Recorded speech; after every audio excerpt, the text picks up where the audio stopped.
No, at the end of the day, it's Michigan. It's not, but it's just guys out there, and they have the same weaknesses like anybody else, and we just got to be able to exploit those, and we just got to play it like any other game. When you start looking at stuff like that, it gets in your head.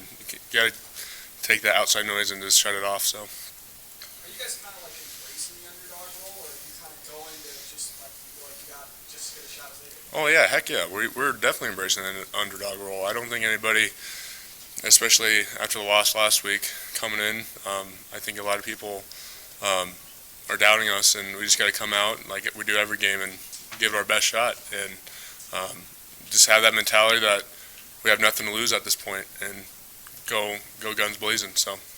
When you turn on the middle of their defense, which players on their defense jump out to you? I don't know. I think they're pretty solid up front. I like their ends.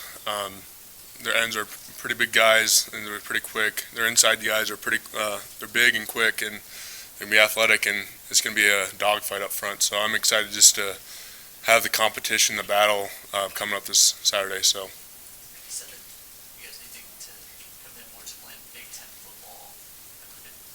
Be more satisfied with 3-4 yard runs, be able to block that sort of stuff. What does that mean for you? It means that our job is even more important, and we have to give Mickey the confidence that we could get 4 yards of carry, and that starts in practice. And we just got to be more physical and try to oppose our will on the opponent. So. Anthony Grant said after the game Saturday that there's like a rhythm to run the ball, and he gets more carries. It feels like he gets going. Do you guys, does that work for offensive linemen too? Oh yeah, for sure. I think football is a momentum rhythm game, and once you start, you could even watching the game, you could tell when the offense is kind of grooving and flowing. And Coach Whipple, I think he does a great job at doing his job, but just communicating with him, just what we are feeling on the field, and what he wants, like what plays he's calling. I think that I could do a better job of us communicating with him and getting that connection built. So. How could you improve that? Just coming off the sideline and say, hey, Coach, I think whatever this play is working right now, let's call it more, and just build that relationship. So.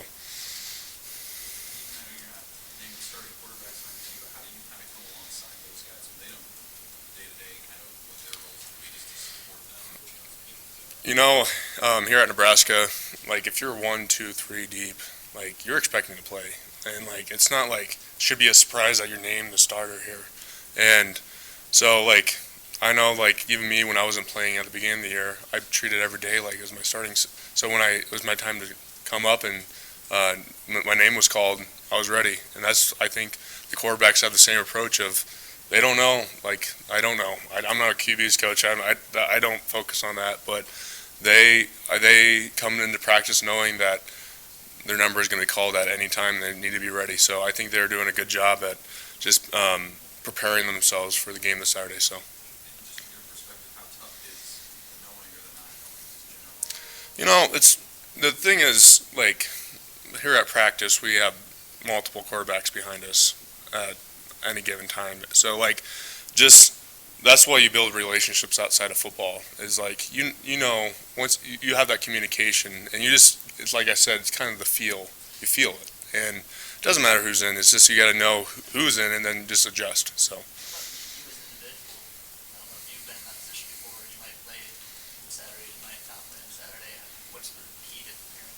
Oh, just preparing like you're going to play. Just visualize that you're going to go out there and kick some butt out there on the field, and be loose and don't be uptight. Don't think that like if you screw up a play, that's the end of the world for you. Just go out there and play your game. So. At that time, when you were a backup, was that pretty useful to you? I mean, did you feel more comfortable the second time? Your second go around as a starter. What's changed for you, you think? You know, I think especially when I became a backup or whatever, it just gave me kind of a perspective. Like, you know, you see a lot more from the sideline, and you get a little bit more feel of the game of like, just I think at the end of the day, I came in here thinking that I had to be a perfect football player, and I came to the realization that that's never the case. You can never be a perfect human, no matter what aspect of your life. But when you go on that field, you just gotta play like you're playing fifth grade football, or you just gotta cut it loose. And you already did the preparing before that game the whole week, so you know what you're doing. You just gotta go out there and have fun. So.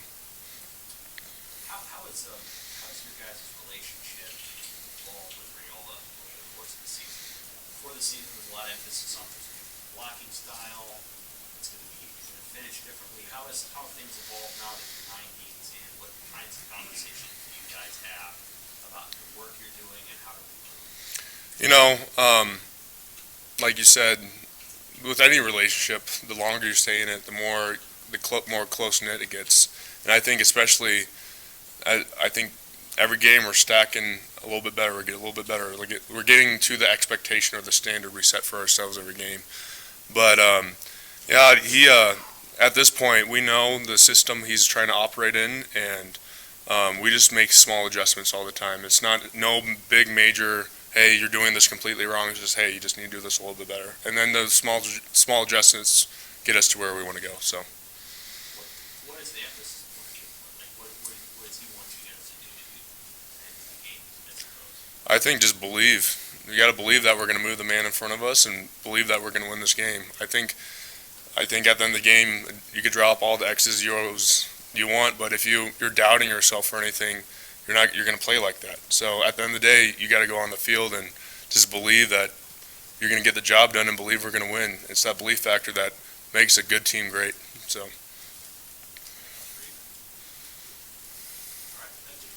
Thank you.